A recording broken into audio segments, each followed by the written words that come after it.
నమస్తే, welcome to for the people. Maharashtra, Jharkhand ఎన్నికల ఫలితాల కోసం దేశం ఎదురుచూస్తుంది. ఈ రెండు రాష్ట్రాల అసెంబ్లీ ఎన్నికలకు సంబంధించి ఓట్ల లెక్కింపు ప్రక్రియ ఉత్కంఠంగా మారింది. లోక్సభ, హర్యానా ఎన్నికల తర్వాత జరుగుతున్న ఎన్నికల కావడంతో ఇటు బీజేపీ అటు కాంగ్రెస్ వర్గాల్లో ఉత్కంఠ నెలకొన్నది. మెజార్టీ ఎగ్జిట్ పోల్స్ ఈ రెండు రాష్ట్రాల్లో కూడా బీజేపీ కూటమి అధికారంలోకి వస్తుందని అంచనా వేస్తుంది. ఇప్పటికే ఈ రాష్ట్రాల్లో అధికారులు అన్ని ఏర్పాట్లు చేశారు. ఉదయం 11 గంటల వరకు ఎవరు గెలుస్తారనే విషయంపై స్పష్టత రానుంది. ఇక మహారాష్ట్రలో మొత్తం 288 అసెంబ్లీ నియోజకవర్గాలకు ఎన్నికలు జరిగాయి.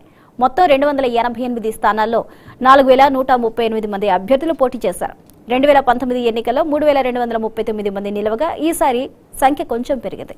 ఈ రెండు రాష్ట్రాల్లో కూటముల మధ్య తీవ్ర పోటీ అయితే నెలకొన్నది. బీజేపీ నేతృత్వంలో ఏక్నాథ్ షిండే, శివసేన, అజిత్ పవార్, ఎన్సీపీలు మహాయుతి కూటమిగా పోటీ చేశారు. మరొక వైపు ప్రతిపక్ష కూటమి మహావికాస్ అఘాడీ కూటమిలో కాంగ్రెస్, ఉద్ధవ్ ఠాక్రే శివసేన, శరద్ పవార్ ఎన్సీపీలు ఉన్నాయి. ఇక మహారాష్ట్రలో అధికారం నిలుపుకోవాలని బీజేపీ కూటమి భావిస్తుంటే లోక్సభ ఎన్నికల ఫలితాలు పునరావృతం చేయాలని ఎంవీఏ అనుకుంటుంది. ఓట్ జిహాద్ అభివృద్ధి నినాదంతో పాటు యోగి ఆదిత్యనాథ్ ఈ యొక్క అంశాలలో కూడా ఆయన ఇన్వాల్వ్ అయి ఉన్నారు. ఇక మొత్తానికి అసలు ఈ రెండు రాష్ట్రాల మధ్య టైట్ ఫైట్ జరుగుతున్న నేపథ్యంలో ఎవరు గెలుస్తారు అనే దానిపై అయితే సర్వత్రా ఉత్కంఠ నెలకొనింది. ఇక మహారాష్ట్ర, జార్ఖండ్లో కొన్ని సర్వేలు మనం గమనించినట్టయితే, ఎగ్జిట్ పోల్స్ మనం ఒకసారి చూసుకున్నట్టయితే, ముఖ్యంగా చాణుక్య స్ట్రాటజీస్ మనం చూస్తే ఎన్డీఏకి సంబంధించి బీజేపీ అలయన్స్లో 152 నుంచి 160 వరకు స్థానాలను కైవసం చేసుకునే అవకాశం కనిపిస్తుంది. అదేవిధంగా మహావికాస్ అఘాడీ 130 నుంచి 138 స్థానాలు కైవసం చేసుకునే అవకాశం అక్కడ పోటీ చేస్తున్నప్పటికీ కూడా ఏ సర్వే కూడా, ఏ ఎగ్జిట్ పోల్స్ కూడా అక్కడ తన మార్కుని చూపించే అవకాశాలు కనిపించట్లేదు. మొత్తంగా ఎంఐ 0కు పరిమితం అవుతుంది. అదర్స్ వచ్చి ఇందులో 3 నుంచి 5 వరకు గెలుచుకునే అవకాశాలు కనిపిస్తున్నాయి. అదేవిధంగా మరొక సర్వే రిపోర్ట్ మనం పోల్స్ చూసుకున్నట్లయితే, పీపుల్స్ ప్లస్ తీసుకుంటే మహారాష్ట్రలో బీజేపీ అలయన్స్ 175 నుంచి 195 వరకు వచ్చే అవకాశాలు కనిపిస్తున్నాయి. అదేవిధంగా కాంగ్రెస్కి 85 నుంచి 112 వరకు దక్కించుకునే అవకాశాలు కనిపిస్తున్నాయి. ఎంఐఎం 0 నుంచి 1 వరకు అలాంటి. అదేవిధంగా మ్యాట్రిక్స్ అనేది కూడా మరొక ఎగ్జిట్ పోల్స్ని అందుబాటులోకి తీసుకొచ్చింది.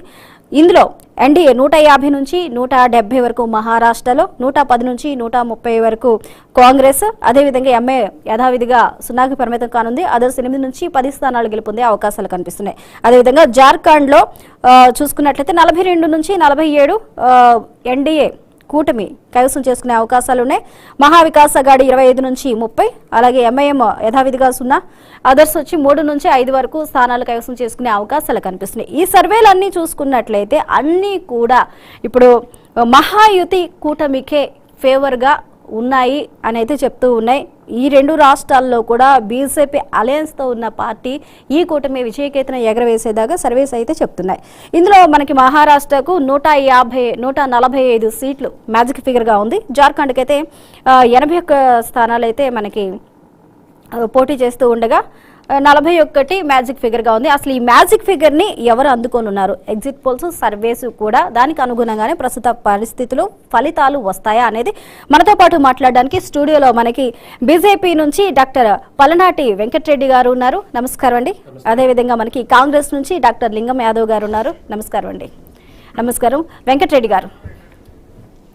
గారు, కొన్ని రిపోర్ట్స్, సర్వేస్, ఎగ్జిట్ పోల్స్ అన్నీ చూసినప్పటికీ కూడా మహారాష్ట్ర అలాగే జార్ఖండ్ ఈ రెండు రాష్ట్రాలకి సంబంధించి విజయం వైపు వెళ్ళే అవకాశాలు ఎక్కువగా ఇప్పుడు బీజేపీ మహాయుతి కూటమికి ఎక్కువగా ఉన్నాయంటూ కూడా చెప్తున్నారు. మరి ఆ సర్వేస్ కొన్నిసార్లు తారుమారవ్వచ్చు, అనుకున్న ఫలితాలు రాకపోవచ్చు. మీరేమనుకుంటున్నారు? ఈ రాష్ట్రాల ఫలితాలు ఎలా వస్తాయి అనుకుంటున్నారు? ముందుగా మీకు అలాగే బీఆర్కే న్యూస్ ప్రేక్షకులకి, ప్యానెల్ ఉన్న మిత్రులకు నమస్కారం. భారతీయ జనతా పార్టీ ముందు నుండి కూడా, అంటే గత 10 సంవత్సరాల కాలంలో భారతీయ జనతా పార్టీ అధికారంలో ఉంది కేంద్రంలో. సో చేస్తున్న అభివృద్ధి కానీ, సంక్షేమ పథకాలంతా కూడా అన్నీ కూడా తెలంగాణలో కాకుండా భారతదేశం మొత్తం కూడా ప్రజలకి రీచ్ అవుతున్నాయి. కాబట్టే భారతీయ జనతా పార్టీని ఆదరిస్తున్నారు. మీరు ఇప్పుడు అన్నారు ఎగ్జిట్ పోల్స్లో చాలా వరకు ఎన్డీఏకి ఫేవర్లో ఉన్నాయని చెప్పేసి. ఎగ్జిట్ పోల్స్ డెఫినెట్గా ఎగ్జిట్ పోల్స్ పక్క రిజల్ట్స్ కాకుండా కూడా ఎగ్జాక్ట్ పోల్స్. సో అంతకుముందు ఇచ్చినట్టుగానే ఇప్పుడు కూడా ఎక్కడ చూసినా కూడా మోస్ట్ ఆఫ్ ది సర్వేస్ అన్నీ కూడా ఏం చూపిస్తున్నాయంటే ఎన్డీఏకి ఫేవర్గా కనపడతా ఉన్నాయి. ఎన్డీఏకి గెలుస్తుంది అని చెప్పేసి మహారాష్ట్ర కానీ జార్ఖండ్ ఎలక్షన్స్ కానీ. ఎందుకంటే మహారాష్ట్రలో చేసిన అభివృద్ధి కోర్స్ కొంత యాంటీ ఇన్కంబెన్సీ ఉండే ఎప్పుడు పార్లమెంట్ ఎన్నికల వరకే. పార్లమెంట్ ఎన్నికల తర్వాత మళ్ళీ మొత్తం టోటల్గా సీన్ అంతా కూడా మారిపోయింది. అక్కడ ఏమవుతుందంటే పార్లమెంట్ ఎన్నికల్లో కొంత అక్కడ శివసేన కానీ ఏదైతే ఏకనాథ్ షిండే ముఖ్యమంత్రి గారు, అలాగే అజిత్ పవార్, తర్వాత Devendra Fadnavis deputy chief minister, వీళ్ళంతా కూడా కలిసి ఎట్టి పరిస్థితుల్లో మహారాష్ట్రను డెవలప్ చేయాలి, ఇంకా ముందుకు తీసుకెళ్ళాలి, మహారాష్ట్ర ప్రజలకి సంక్షేమ పథకాలు అందించాలనే ఆలోచనతోటి మరి ఇప్పుడు ఈరోజు ఈ పార్లమెంట్ ఎన్నికల తర్వాత అంతకుముందు ఏమనుకున్నారంటే, అంతకుముందు మనం చూసాం 2024లో పార్లమెంట్ ఎన్నికల్లో కాంగ్రెస్ పార్టీకి తర్వాత మిగతా ఎన్సీపీ కొంత మెజారిటీ ఉండే.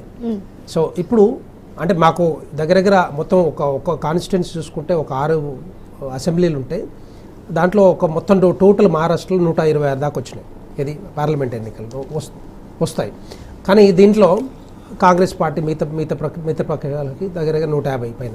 కానీ ఇప్పుడు చూసుకుంటే అట్లా లేదు. మళ్ళీ టోటల్ సర్వీస్ అంతా కూడా ఉల్టా అయిపోయింది టోటల్గా.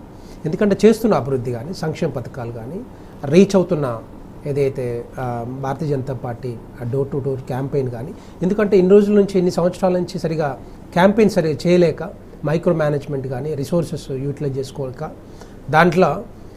దాంతోపాటుగా ఏదైతే మనం డోర్ టు డోర్ క్యాంపెయిన్ ద్వారా భారతదేశంలో ఉన్న కేంద్ర ప్రభుత్వం పథకాలు ఇవన్నీ కూడా తీసుకెళ్తున్నాం. కాబట్టి ఈరోజు భారతీయ జనతా పార్టీని ఆదరిస్తూ ఉన్నారు, అభిమానిస్తున్నారు, ఓట్లేసి గెలిపిస్తూ ఉన్నారు.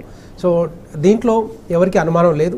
ఎందుకంటే మనం అంతకుముందు చూసినా కూడా ఛత్తీస్గఢ్ కానీ మధ్యప్రదేశ్ కానీ లేకపోతే రాజస్థాన్ ఎన్నికల్లో కానీ ఎవరు అనుకోలేదు కాంగ్రెస్ పార్టీ గెలుస్తుందని చెప్పి చాలామంది అనుకున్నారు. కానీ అదంతా కూడా ఎట్లయిపోయిందంటే తర్వాత ఎలక్షన్లో రిజల్ట్ చూసేసరికి టోటల్గా భిన్నంగా ఫలితాలు వచ్చినాయి. అంటే భారతీయ జనతా పార్టీని గెలిపించారు. సో భారతీయ జనతా పార్టీని అభిమానిస్తూ ఉన్నారు. దాంతోపాటుగా మొన్న రీసెంట్గా హర్యానా ఎలక్షన్స్ చూస్తే హర్యానా ఎలక్షన్స్లో బేసిక్గా ఏమనుకున్నారు, టోటల్గా కాంగ్రెస్ పార్టీ వైపే మొగ్గు చూపుతూనే ఉన్నారు హర్యానా ప్రజలు, హర్యానా రైతులు అని చెప్పి అంత మనం చూసాం.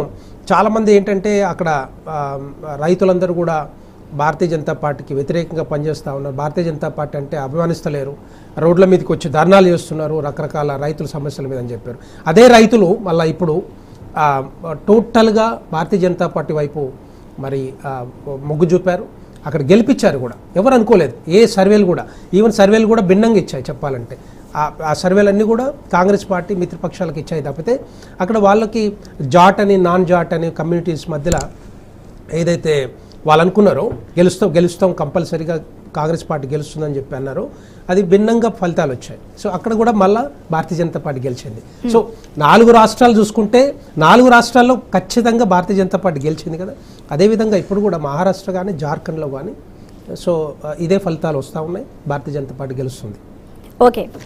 ఓకే వెంకటరెడ్డి గారు, ఒక నిమిషం ఉండండి. అలాగే మనకి జూమ్ లైవ్లో కూడా మనకి గెస్ట్లు అందుబాటులో